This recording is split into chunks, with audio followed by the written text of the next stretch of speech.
I'm Melissa Chartrand. I'm joined today with Ben Hughes from the Cape Cod Chamber of Commerce. He is the project manager of the creative economy. Now, Ben, people say to me, arts and culture coordinator, what a cool job. Yes. But I say to you, what a cool job. Yeah, it really is. It's especially coming right out of art school, being able to meet people from all across the Cape in every single genre of art. It's unbelievable. It's a great networking experience. It's a great way to see things that I never knew. Across every dune, there's a new type of art. It really is. And that brings us to what we're here today to talk about specifically, which is the Arts app Cape Cod. I love this app. I do too.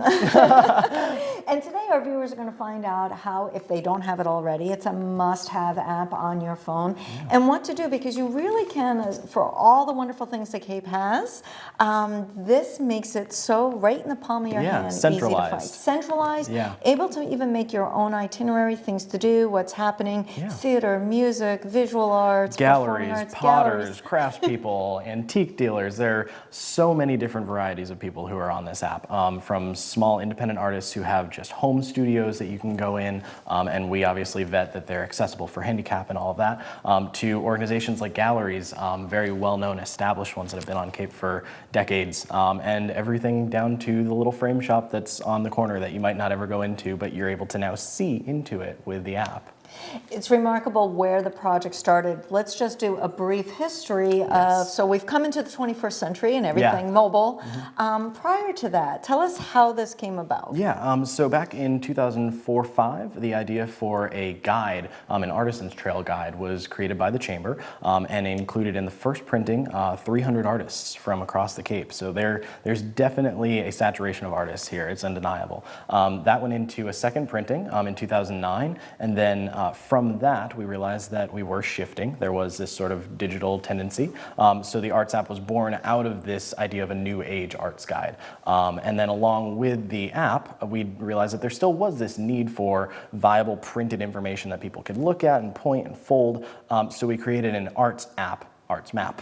So it's kind of gone full circle, I guess. Started print, went digital, and now it's back to both. Right, which I have to say I like the options. My husband's all about the technology, and I'm still love that. I am the same way. Let me look at the map. Yeah, I mean, there are times when I just need to circle things and cross things out or make stars about, I love the pottery at this location. You know? Yeah, exactly. Yeah. So now, step one, getting the app. Yeah, absolutely. So the app is available on iPhone and Android devices. You can go to your, as I say, the app store of your preference, and you can just search for Arts app. It's all one word. And then we actually have 3 applications. We have one for Cape Cod, and then another for Martha's Vineyard and Nantucket, which is great. Those are all just very diverse, separate, they needed to be separate applications. And so you go to your app store, download the app. It's really quick and simple, totally free, doesn't cost you anything. And then you load it up and you have access to over 100 different artists at this time on the Cape Cod app. And some of the features, so like you say, marking and starring a favorite potter, you can somewhat do that on the app. You absolutely can. We actually have capability in the app to store locations as favorites, to take notes about something that you may have seen that was noteworthy. If you are in a pottery location, for instance, and you see a teapot set that you just adore, but you don't think you might remember it, there's a notes section in the app that you can write down, and it's all just private to you. The owner of the organization doesn't see it. We don't see it. So it's nice. It's a way to keep a little digital journal of your journey across the Cape. Sure. And how about calendar of specific events if a gallery's having an opening or a absolutely. production? So we have a partnership with the Arts Foundation of Cape Cod. They are a fantastic organization here on the Cape. They do a lot for us, as everyone knows. And part of what they do is a website called artscapecod.org. That's an events listing website, and it also has information about local organizations and artists. We, in our partnership, use that website as an events listing. So anytime an artist goes to artscapecod.org and they post their event, that's automatically loaded into the events section of the app, which is really nice. That's nice. I Very love that. handy. Yeah. Yes. And what are some of the other features? Yeah. So we have a geolocation feature. That's actually what the app opens up on. When you first load it, you'll get to a map screen, and that will pinpoint with a little blinking dot where you are on the Cape.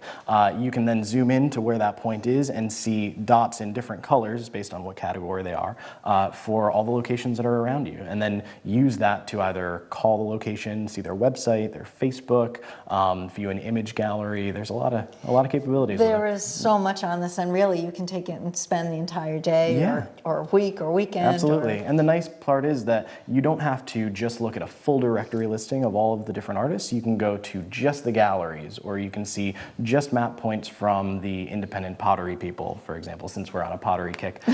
And you can go and make an entire day out of just visiting those organizations. Very cool. Yeah. And what I also want to mention is we've been talking about the app as far as a user standpoint. Yes. But from the artist standpoint, or the organization, historical societies and theaters and such, they can easily input information. Absolutely. I mean, for the users coming to the Cape and looking for something to do, it's a great tool, but it really is powerful for the people who are using it as a promotional vehicle. The organizations are able to add imagery about their location or the things that they have on sale usually, a brief description, and then, as I said, links to anything that they have online, as well as an address that's interactive, which gives you directions with whatever map program you have on your device, and then also phone number so you can get in touch with them immediately. And if there's something that you see in the app, you can talk to them right there and get information about it. Absolutely. It's so easy to use, so easy to get. We want our viewers to know that and make use.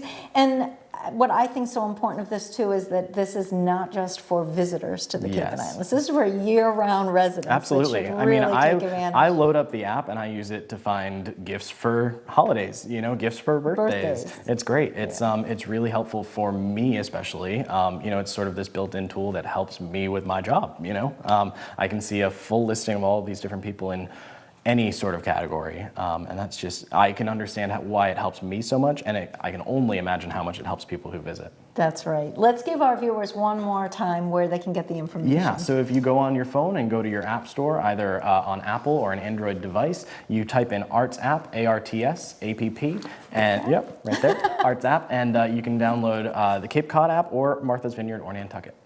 All right, well, Ben, thank you so much for sharing today. I really hope everyone watching gets this immediately. Yes, I hope so. Thank you so much. For Ben Hughes from the Cape Cod Chamber of Commerce, I'm Melissa Chartrand, wishing you an artful day.